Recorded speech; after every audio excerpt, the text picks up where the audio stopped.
A Japanese horror story, The White Cat of Lake Hachiro. Kenji loved Akemi with every fiber of his being. They were both students at a university in Sendai, and this trip to the misty shores of Lake Hachiro in Akita Prefecture was their final college trip together. But for Kenji, this journey carried a meaning far deeper than nostalgia. Hidden inside the front pocket of his jacket, wrapped in a small velvet box, was a ring. He was going to propose to Akemi before the trip was over. Everything had been planned perfectly. During the day, they would explore the breathtaking views of the lake, the silver water stretching endlessly beneath the pale autumn sky. And in the evening, as the sun melted into the horizon, Kenji would get down on one knee at the water's edge and ask Akemi to be his wife. In the late afternoon, after a forest walk through the golden cedar trees, Kenji helped Akemi onto the back of his motorbike. As they were leaving, the elderly driver of the group's transport vehicle called out to them. "Please," the old man said, his voice low and serious. "Be back before dark, no matter what." Kenji gave him a polite smile and nodded, but he didn't really listen. He drove Akemi to a quiet stretch of the lakeside, where the sunset was unlike anything either of them had ever seen. Deep crimson bleeding into violet, the entire sky reflected perfectly on the still water below. Akemi jumped off the bike with a squeal of delight and ran toward the shore like a child chasing fireflies. Kenji parked the bike and followed her, laughing softly. He noticed she was running toward a large old tree stump, a pine tree that had been cut down long ago, its jagged base still jutting from the earth like a broken tooth. Perfect, he thought. I'll hide behind it, surprise her, and then propose. He crept quietly around the stump, but Akemi wasn't startled at all. She had already settled herself on the edge of the stump, leaning forward and gazing intently at one of the broken branches, wearing a strange, distant smile. "Akemi," Kenji touched her shoulder. "Shh," she whispered, not looking at him. "Don't you see it? On that branch, a beautiful white cat, just sitting there watching us." Kenji felt a chill run down his spine. The tree had been cut down. There were no branches. He said nothing. He reached into his pocket, pulled out the velvet box, and opened it in front of her. The moment the ring caught the dying light of the sun, Akemi turned. Her eyes filled with tears. She whispered yes before he could even finish asking, and they held each other tightly as the last light of day slipped beneath the lake. They drove back in comfortable silence, happy, complete.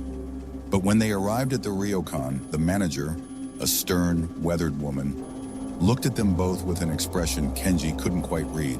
Something between relief and dread. She said nothing. She led them to their room without a word. Inside the room, Akemi didn't speak. She didn't celebrate. She simply changed into her yukata and lay down on the futon with her back to him. Kenji told himself she was tired. It had been a long day. He lay down too and soon fell into a deep, exhausted sleep. He was awoken by the sound of Akemi sobbing.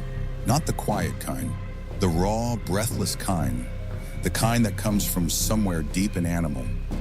She was crouched in the far corner of the room, knees pulled to her chest, staring at the wall and repeating the same words over and over in a barely audible voice.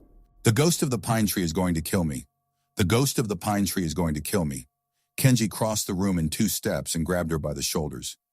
Akemi, look at me. It was a dream. You had a bad dream." She turned to face him.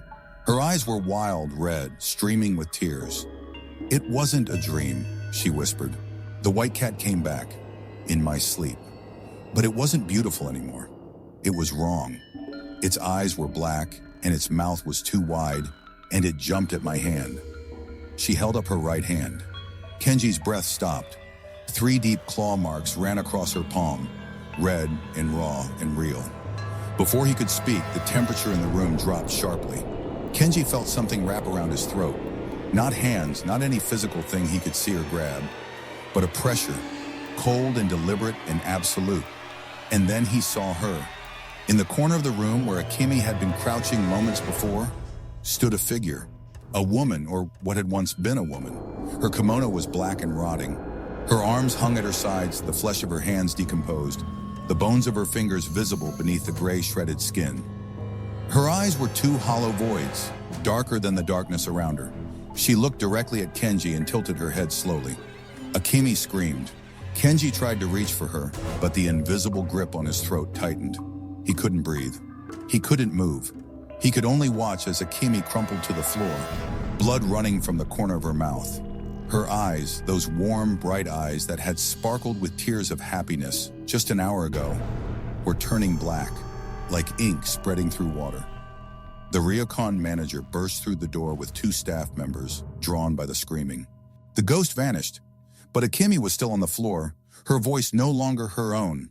Lower now, hollow, vibrating with something ancient and cold, whispering in a language that wasn't Japanese. Both Kenji and Akemi lost consciousness. When Kenji woke up, he was in a hospital in Akita City. His parents sat on one side of the bed, Akemi's parents on the other. The ryokan manager stood near the door. They were all crying. He already knew. He asked anyway. She had died before the ambulance reached the hospital. Blood loss. Cause undetermined. The ring was still in his jacket pocket. The ryokan manager sat beside him after the others had stepped out. She spoke quietly, her hands folded in her lap, her eyes fixed on the floor. She told him about the pine tree. Long ago, she said, in the village of Mangalamura, a small settlement on the far bank of the lake, there had stood an enormous pine tree. For generations, the tree had been considered sacred. But one summer, people began dying near it. Always the same way, always preceded by the appearance of a white cat sitting in its branches, watching them with calm, golden eyes. The cat would follow them home, and in the night, it would become something else entirely. The village elders eventually decided the tree had to be destroyed. They cut it down one morning in late September, and that evening, they celebrated, believing they had freed themselves. That same night, a young girl from the village, no older than 8, walked into the center of the square and spoke in a voice that did not belong to her. "You have made the greatest mistake of your lives," the voice said through the child's mouth. "Before Doshojin Festival, I will take 21 of you, slowly, painfully, and you will know why you should have left my tree standing." The spirit kept its promise. By the festival, 21 villagers had died. Every one of them had reported seeing a white cat before the end. Since that day, no one in the village ventured outside after sunset, and no one, not even in broad daylight, walked near the stump. The manager looked at Kenji with tired, sorrowful eyes. "We should have warned you more clearly," she said. "I am sorry." Kenji returned to Sendai. But home was no longer home. Every time he passed a large tree, in the park, along the road, in the courtyard of his apartment building, he saw it, a shadow perched in the branches, still, watching. And every night, without fail, the white cat came to him in his dreams. It walked slowly toward him across a dark floor, its tail curled, its black eyes fixed on his face. It always stopped just out of reach, and then it smiled, a smile no cat should be capable of making, and reached for his throat. He stopped leaving his apartment. He stopped answering his phone. His parents came to visit and he refused to open the door. Weeks passed, then months. One night, his parents were woken by the sound of Kenji's voice from inside his room. He was speaking rapidly, desperately, in a tone they hadn't heard from him since he was a child afraid of the dark. "I'm sorry," he was saying. "I'm sorry I touched the tree. Please, please." His father broke the door open. The room was dark. Kenji was on the floor. He was not breathing. And standing above his body, visible for just one moment in the pale light from the hallway, was a woman in a rotting black kimono, her hollow eyes gleaming, her lipless mouth curved into something that might have been a smile. Before either of his parents could move or speak or scream, she dissolved into the air and was gone. The white cat of Lake Hachiro had claimed another soul.